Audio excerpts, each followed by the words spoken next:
हमें कुछ दिनों बाद थेरेसा का बैंक्वेट हॉल दिखाया जाता है और वहाँ पे हर कोई लेडी थेरेसा की तारीफें कर रहा था। तो वहाँ पे एक लड़की कहती है, lady Theresa, oh my God, ये बैंक्वेट तो बहुत ज्यादा शानदार है। और वो तो उसकी तारीफें की जा रही थी। दूसरी कहती है, लेकिन अभी तक लेडी क्लोई यहाँ पर क्यों नहीं आई।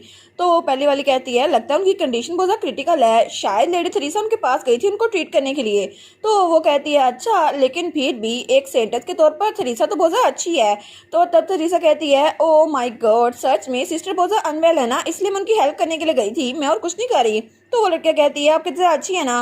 वो कहती है, मुझे और मेहनत करनी होगी। लेकिन वो दिल में सोचती है, एज एक्सपेक्टेड पब्लिक ओपिनियन को शेप करना तो बहुत ज्यादा इजी है। लेकिन तभी वहाँ पर एक लड़की आती है, वो कहती है, लेकिन आप लोगों को पता है, मैंने तो सुना था कि ब्लेस्ड बेबी ने उस टाइगर स्पिरिट को पकड़ लिया और वो तो खाने से भी इनकार कर रहा था और वो तो मिल ही रहा था जब भाग गया था। दूसरी कहती है, हाँ हाँ, मैंने सुना है कि वो बच्ची वो आजकल लेडी क्लोए के मैंशन में जा रही है।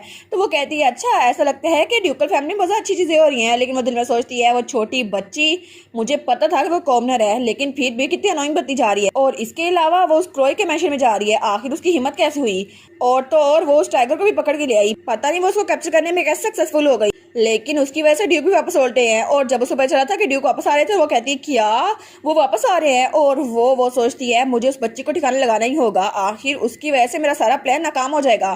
तो वो लड़के कहती है, लेकिन क्या तुमने सुना, एक स्ट्रेंज स्टोरी आजकल गर्दिश कर रही है। दूसरी कहती है, क्या, लेकिन क्या कुछ हुआ है। तो वो कहती है, हाँ हाँ। और तभी दूसरी तरफ हमारी हीरोइन के पास एक आदमी आता है, वो कहता है, माय लेडी, असल में वो बी स्पिरिट वो बहुत ज्यादा बीमार हो गया है। तो वो लड़कियां कहती है, वो बहुत ज्यादा जल्द मरने वाला है। तो थेरेसा कहती है, अच्छा ऐसा है। और वो स्माइल करती है, वो सोचती है, अच्छा होगा, अगर वो मर जाएगा ना तो वो बच्ची सारा इल्जाम उस पर आ जाएगा और हर कोई उसको बुरा समझेगा, फिर तो मेरे लिए आसानी हो जाएगी उसको बाहर निकालना।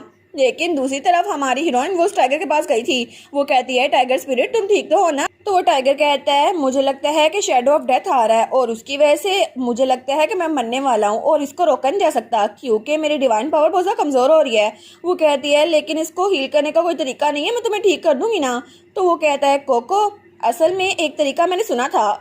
और तब हमें थोड़ी देर बाद का सीन दिखा जाता है, जब हमारी कोको झाड़ियों में घुसी कुछ ढूंढ रही थी। वो कहती है, ये तो यहाँ पर भी नहीं है। और उसी का रहता है, जब उस टाइगर ने कहा था, मुझे एक थोन ठीक कर सकता है जो कि ब्लू रोज का होगा। वो कहती है, एक ब्लू रोज का थोन, लेकिन वो मुझे कहाँ मिलेगा। और वो कहता है, वेल, ये बात तो मुझे खुद नहीं पता, लेकिन लीजेंड्स में कहा जाता है कि वही चीज़ हमें ठीक कर सकती है और उसके बगैर मैं ठीक नहीं हो सकता। तो वो सोचती है, यहाँ पे तो कोई भी ब्लू रोज नहीं है और नॉर्दर्न गार्डन में भी कोई ब्लू रोज नहीं था, तो अब मैं क्या करूँ, क्या मैं गार्डन से बाहर जाऊँ। लेकिन तभी उसे वहां पर कोई नजर आता है। वो कहती है, वाह। और वहां पर लेडी क्लोई बैठी थी। वो कहती है, सिस्टर को जरूर पता होगा कुछ ना कुछ। तो वो कहती है, लेडी क्लोई। तो वो कहती है, फिर क्या हुआ, तुम यहाँ पर क्यों आ गई। तो वो कहती है, मैंने आपको कहा था ना आप गार्डन में ना आइएगा, लेकिन प्लीज, टाइगर की विश है कि उसको ब्लू रोज खाना है, प्लीज आप उसे ढूंढते रहा। वो कहती है, क्या, एक ब्लू रोज। वो कहती है, हाँ हाँ, प्लीज आप मेरी ढूंढने में हेल्प करें ना। वो कहती है, तुम्हें पता भी है ब्लू रोज का मतलब क्या है। वो कहती है, क्या, उसका मतलब क्या है। तो लेडी क्लोई कहती है, इम्पॉसिबल, इसका मतलब है इम्पॉसिबल, क्योंकि ऐसी चीज दुनिया में एक्सिस्ट करती नहीं है। वो कहती है, ये एग्जिस्ट नहीं करती, ये तो अच्छा नहीं हुआ, फिर वो मर जाएगा, लेकिन मुझे टाइगर को बचाना है। तो लेडी क्लोई उसका सर पे रखती है, कहती है, बेवकूफ ना बनो, ये एग्जिस्ट करती है। वो कहती है, सच में एग्जिस्ट करती है। तो वो कहती है, हाँ बिल्कुल, असल में कोई ब्लू फ्लावर एग्जिस्ट नहीं करता, लेकिन मेरे साथ आओ, मैं तुम्हें दिखाती हूँ क्या चीज एग्जिस्ट करती है। तो वो कहती है, सच्ची। तो वो खुश से झूलती है। वो कहती है, वाह, हुर्रे, सिस्टर मुझे लेके जा रही हैं। और वो तो बड़ी खुश थी। वो कहती है, जल्दी करें, जल्दी चलते हैं। तो क्लोई सोचती है, सच में मुझे लगता है ये बहुत ज्यादा मासूम है, इसकी आंखों से मासूमियत झलकती है। लेकिन तब वो लोग एक फूल के पास आ गए थे और वो फ्लावर वो रोज तो नहीं लग रहा था। वो कहती है, ये तो कोई और फ्लावर है ना। वो कहती है, हाँ बिल्कुल, ये मेटाफर है और इस फ्लावर के स्टेमन को thorn of the blue rose कहा जाता है और तुम इसको लेके जाओगी तो वो ठीक हो जाएगा। तो कोको कहती है, सच्ची, आपको इतना सब कुछ पता है। लेडी क्लोई, आपको इतना सब कुछ कैसे पता है, आप तो जीनियस हैं। वो कहती है, ये सिर्फ इसलिए क्योंकि कोको यहाँ पर आया था। तो वो कहती है, क्या, कोको मतलब मैं। वो कहती है, नहीं नहीं, तुम नहीं, हमारी कोको। तो वो कहती है, अच्छा। तो लेडी क्लोई कहती है, कोको को फ्लावर्स बहुत पसंद थे, इसलिए वो यहाँ पर आया करता था और मैं भी उसके साथ आती थी और हम लोग बहुत खुश होते थे। लेकिन वो उससे कहती है, इसलिए मैंने तुम्हें कहा था यहाँ मत आना। तो वो कहती है, क्या। तो तब वो कहती है, जब भी लोग यहाँ पर आते हैं तो फ्लावर्स को कुचल देते हैं, इसलिए मैं नहीं चाहती कि कोको के कदमों के निशान यहाँ से मिट जाए। तो वो सोचती है, क्या मैंने सिस्टर को साइड कर दिया, लेकिन मैं तो रेनबो ब्रिज पार करके आई हूँ सिर्फ इनके लिए। तो कोको कहती है, मुझे बताएं ना कि आप कोको को मिस कर रही हैं। तो वो कहती है, नहीं, मैं उसको मिस नहीं कर रही, बस मैं उससे मिलना चाहती हूँ, मेरा दिल कर रहा है वो मेरे पास आ जाए और उसको गले गा लूं। वैसे भी कोको इंसान जरा वाम है और बस मैं एक बार वो वाम महसूस करना चाहती हूँ। तो हमारी कहती है, लेडी क्लोए। और वो सोचती है, ये सच में बहुत ज्यादा सैड है। तो क्लोई वहां से आते हुए कहती है ठीक है, बस मैं अपने आप से बात करी थी, तुम जाओ और इसको ले जाओ, और उसको वो फ्लावर बुके देती है। वो कहती है बाकी चीजें खुद हैंडल कर लेना, ठीक है जल्दी चलो। और उसके बाद वहां चली जाती है। तो हमारी सोचती है सिस्टर बस थोड़ी देर और इंतजार कर लें, आप जल्दी मुझे पहचान जाएंगी और फिर मैं आपके साथ ही रहूंगी। और तब दूसरी तरफ वहां पर दो लोग थे और वहां पे एक लड़की आ रही थी। तो वो आदमी उसको रोकता है, वो कहता है मुझे माफ कर दे लेकिन आप वहां पर नहीं जा सकती। तो वो कहती है तुम्हें सच में लगता है वहां पर नहीं जा सकती, लेकिन मेरे पास एम्पैथी की पावर है और मैं उस टाइगर के पास जाऊंगी और उसको ठीक कर दूंगी। तो वहां पे रूस का एडवाइजर था, वो कहता है मुझे माफ कर दे लेकिन आप आगे नहीं जा सकती, अगर टाइगर कुछ हो गया तो।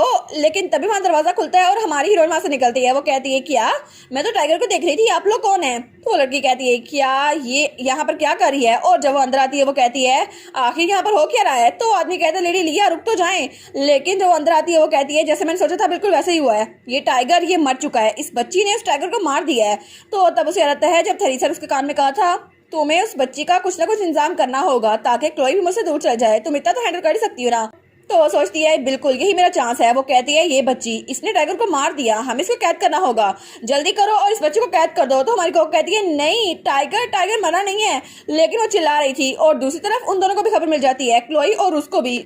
और दूसरी तरफ हमारी हीरोइन वो एनेक्स में कैद कर गई थी क्योंकि उस पर इल्जाम लगा था कि उसने 20 टाइगर को मार दिया है। और तब हमें वो एनेक्स का सीन दिखा रहता है। तो उसका भाई रूस वो तो जल्दी से वहां आता है, तो उसको स्पाई रोकते हैं। वो कहते हैं सर प्लीज ना करें, आप अंदर नहीं जा सकते, लेडी थेरेसा ने मना किया है। वो कहता है थेरेसा होती क्यों ना ये मना करने वाली, मैं यहाँ का हीर हूँ और तुम लोग मुझे अंदर नहीं आने दे रहे। तो उसका एडवाइजर कहता है लॉर्ड रूस प्लीज काम डाउन। तो वो अपने हाथ में मैजिकल एनर्जी यूज करता है और कहता है अगर तुम लोग मेरे 5 गिनने तक पीछे ना हुए तो मैं सबको मार दूंगा। वो कहता है 1 2 और 3 4 गिनता नहीं है और 5 पकड़ के उन पर अटैक कर देता है। तो वो कहता है क्या, उसका एडवाइस कहता है लॉर्ड रूस आपने 5 तक गिनती नहीं की। वो कहता है क्या फर्क पड़ता है, जल्दी चलो अंदर चलते हैं, जल्दी मुझे फॉलो करो। और तब वो अंदर आ गया था। वो कहता है तुम कहाँ पर हो बच्ची, कहाँ पर हो तुम, कोको किधर हो। लेकिन जब वो कोको देखते हैं तो कोको दीवार के साथ बैठी हुई थी। तो वो सोचता है ये जरा डर गई है, दीवार के साथ बैठी हुई है। वो कहते हैं कोको तुम्हें चोट तो नहीं लगी ना, तुम ठीक तो हो ना, कोको मेरी तरफ देखो। लेकिन कोको वहां पे एक मेंटिस से बात कर रही थी। वो कहती है मेंटिस तो ज्यादा स्ट्रॉन्ग है। वो कहता है किया। तो तब वो पीछे देखती है, वो कहती है लॉर्ड रूस आप आ गए। वो कहता है तुम ठीक तो हो ना, और उसका बस नहीं चल रहा था उस सलाखों के अंदर घुस जाए। वो कहती है हाँ हाँ मैंने यहाँ पे बहुत सारे दोस्त बनाए हैं, देखे ना मैंने एक मेंटिस को दोस्त बनाया, एक स्पाइडर को, और ये देखो ये चूहा तो सेवर से निकल के आया है। वो कहता है किया तुम इतनी खुश क्यों हो। तो रूस सोचता है कहीं ये जानबूझ के खुश होने का नाटक तो नहीं कर रही ताकि मुझे बुरा ना लगे। ओ माय गॉड ये बच्ची की जरा प्यारी है ना। तो वो कहता है कोको मैं तुम्हें बाहर निकाल लूंगा, बस थोड़ी देर यहीं पे रहो। तो वो कहती है नहीं नहीं टाइगर जल्दी उठने वाला है और आपको आपको कुछ भी कहने की जरूरत नहीं है। वो कहता है क्या, लेकिन वो स्पिरिट वो तो मर चुकी है ना। वो कहती है नहीं नहीं वो मरा नहीं है, 2 स्लीप्स के बाद वो उठ जाएगा। और कोको ने टाइगर को बचा लिया है, टाइगर जिंदा है। तो वो कहता है आखिर तुम क्या बात कर रही हो। तो वो कहती है सिस्टर ने मुझे वो फ्लावर दिया और मैंने उस टाइगर को खिला दिया, अब वो जिंदा बच जाएगा और वो टाइगर वो जल्दी निकल आएगा। तो वो कहता है क्या ये कैसे मुमकिन हो सकता है। तो तभी वहां पे क्लोई आती है। वो कहती है मैंने तुम्हें कहा था ना कि तुम कोई मसला खड़ा ना करना, और तुम फिर से यहाँ पर आ गए। तो वो कहती है लेडी क्लोई आप आ गई, लेकिन आप आखिर यहाँ पर क्या कर रही है सिस्टर, आपको यहाँ पर नहीं चाहिए, यहाँ पे बहुत अंधेरा है। तो और उसका कहता है तुम यहाँ खुद जेल में कैद हो और उसके बारे में फिक्रमंद हो रही हो। वो कहती है नहीं नहीं ऐसी बात नहीं है, लेकिन सिस्टर को डार्कनेस बिल्कुल भी पसंद नहीं है, क्योंकि सिस्टर जब भी डार्कनेस में होती है उनके हाथ कांपते हैं और वो तो डीप डार्कनेस से बहुत ज्यादा डरती हैं। तब वो सोचती है कि एक बार जब वो छोटी थी तो उसको किसी ने कैद कर रखा था और उसको कहा था कि तुम तो इस काबिल ही नहीं हो कि इस फैमिली में रह सको और तुम्हें यहीं पे रहना पड़ेगा। और छोटी सी क्लोई वो वहां डार्कनेस में थी और उसको बहुत ज्यादा डर लग रहा था। लेकिन तभी कोई कहता है उठ जाओ क्लोई, तुम इस काबिल नहीं हो कि डरती रहो, तुम इस फैमिली की हीरो, आखिर तुम ऐसा कैसे कर सकती हो। लेकिन हमारी कोको तो बड़ी परेशान हो रही थी। वो कहती है लेडी क्लोई आपको डार्क में रहना चाहिए, कोई तो इनको बाहर निकालो। तो क्लोई को उसको देखकर अपने कोको की याद आती है जब उसका डॉगी वो भी उसको रिलैक्स करने की कोशिश कर रहा था। वो कहती है कोई बात नहीं कोको, अब मैं कांप नहीं रही। वो सोचती है मेरी कोको भी ऐसी थी। तो वो कहती है इट्स ओके, कोई बात नहीं, बिल्कुल भी वो नहीं है। वो कहती है मुझे तुमसे 2 चीजें पूछनी है। तो तब वो कहती है जी पूछे। तो क्लोई कहती है क्या तुमने सच में उस टाइगर को नहीं मारा। वो कहती है हाँ बिल्कुल, टाइगर 2 स्लीप्स के बाद वापस आ जाएगा, उसने प्रॉमिस किया था, मैं प्रॉमिस कर सकती हूँ। तो वो कहती है ठीक है मैं समझ गई। अब अगला सवाल, क्या तुम्हें ठंड नहीं लग रही। तो वो कहती है क्या ठंड। तो वो कहती है नहीं बिल्कुल भी नहीं, कोको आपके साथ है ना तो मुझे बिल्कुल भी ठंड नहीं लग रही, और मैं तो डार्कनेस को भगा दूंगी ताकि आप खुश रहें। वो कहती है ठीक है, तो सब कुछ ठीक हो गया। तो रुस कहता है तुम कर क्या रही हो, वो टाइगर मर चुका है, सबने देख लिया है, तो आखिर तुम अब क्या प्लान कर रही हो। तो वो कहती है तुम बात बंद करो और वो मेट्स जल्दी अंदर आ जाओ। तो वो कहता है क्या तो तभी क्लोई वो अपना डार्क स्काई यूज करती है और वो जेल का दरवाजा तोड़ देती है और वहां से मेड्स सामान लेकर आ रही थी और वहां पे सोफा भी था। वो कहता है क्या एक सोफा और ब्लैंकेट? तो वो कहती है हाँ बिल्कुल, ये बच्ची यहाँ पर जमीन पर नहीं रह सकती। तो ये कह के वहां चली गई थी। तो तभी उसके जाने के बाद हमारी कोको, उसको तो रुस ने चादर में लिया था। वो कहती है बाय बाय सिस्टर क्लोई, लेकिन रुस कहता है ये सच में अपने सही दिमाग में नहीं है ना, पता नहीं ये क्या प्लान कर रही है। लेकिन क्लोई वहां से निकलते हुए सोचती है ठीक है, टाइगर 2 दिनों में बाहर निकल आएगा, इसने जो भी कहा है वो सच है क्योंकि ये बच्ची झूठ नहीं बोल सकती। तो अभी अभी मुझे सिर्फ एक काम करना होगा, फादर के पास जाना होगा और उनको इस बात के लिए राजी करना होगा कि ये सब कुछ 2 दिनों के लिए रोक दिया जाए। और तब वहां बाहर बग्गी के पास खड़ी थी और उसके फादर की बग्गी वो थी। तो वहां पे मेड्स बातें करती हैं सच में लेडी क्लोई खुद यहाँ पर आई हैं, लेकिन वो तो हिज ग्रेस को अवॉइड करती थी ना।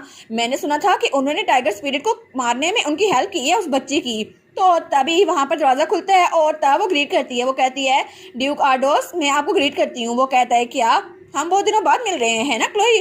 तो वो कहती है जी बिल्कुल, मैं यहाँ पर आपको कुछ बताने के लिए आई हूँ, मुझे बहुत ज़्यादा इंपॉर्टेंट बात करनी है। वो कहता है क्या तुम? लेकिन ये तो सरप्राइज है, चलो मेरे ऑफिस में चलते हैं। और तब वो लोग ऑफिस में पहुंच चुके थे। वो कहता है अब मुझे बताओ क्या बात है? वो कहती है ये चाइल्ड ऑफ ब्लेसिंग के बारे में है। तो वो कहता है चाइल्ड ऑफ ब्लेसिंग वही जिसने टाइगर स्पिरिट को मार दिया, मैं उसको खुद इंटेरोगेट करूंगा जितनी जल्दी हो सके उतनी जल्दी, तो इंटरफेयर ना करो। वो कहती है लेकिन फादर उस बच्ची ने टाइगर को नहीं मारा। वो कहते तुम्हारे पास कोई प्रूफ है? तो वो कहती है उस बच्ची ने कहा उसने उसको नहीं मारा। तो वो कहता है बस बहुत हो गया, तुम सोच रही हो कि मैं इस बात पर यकीन कर लूंगा? तो क्लोई कहती है 2 दिन, उस बच्ची ने कहा वो 2 दिन में ठीक हो जाएगा, तो तब तक के लिए मुझे लगता है आपको इंटरोगेशन नहीं करनी चाहिए। तो वो सोचता है सच में इसकी आंखों की रोशनी वापस लौट आई है, आखिर हुआ क्या था? वो कहता है ठीक है मैं तुम्हारी बात मान लेता हूँ, लेकिन अगर फिर कुछ भी हुआ तो तुम इसमें दखलंदाजी नहीं करोगी।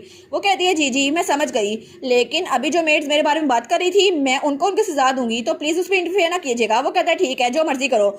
तो तब क्लोई वहां से निकलती है। वो सोचती है अच्छा हुआ कि मैं ऐसे एक्ट कर रही हूँ, वैसे भी दब के रहने में कोई फायदा नहीं है। और इस तरह टाइम जल्दी से गुजर गया और इंटेरोगेशन का दिन भी आ गया और हमारी कोको वो तो आराम से वापस सोई हुई थी। लेकिन तभी ड्यूक के सामने थेरेसा और क्लोई भी थी। तो तब ड्यूक कहता है ठीक है, टाइगर स्पिरिट बीस्ट के मर्डर की इन्वेस्टिगेशन अब शुरू हो रही है। और इसी के साथ ये वाला पार्ट यहीं पर ख़त्म। तो आप लोग बताइएगा आप लोग को ये पार्ट कैसा लगा, और वीडियो को लाइक और चैनल को सब्सक्राइब लाजमी कीजिएगा।